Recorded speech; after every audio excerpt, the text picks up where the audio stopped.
Now, NATO has ordered its military commanders to intensify preparations to defend Allied territory.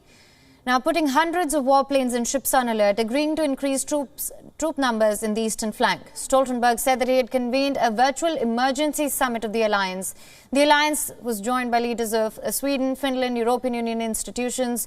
Ukraine is not a member of the alliance and there are no NATO troops in the country. But NATO is now set to step up its plans to deploy forces to Eastern European countries, including high combat readiness NATO response force. NATO is also planning to create combat units in Romania and Bulgaria, similar to those already set up in the Baltic states and Poland.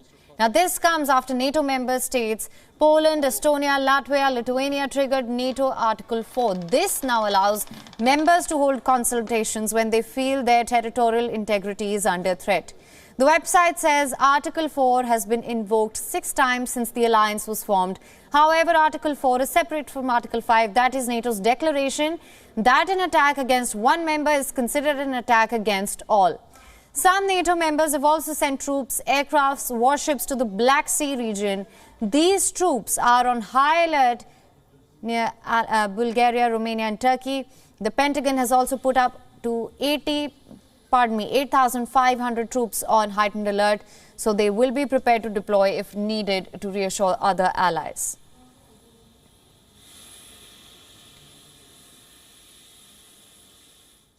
WION is now available in your country. Download the app now. Get all the news on the move.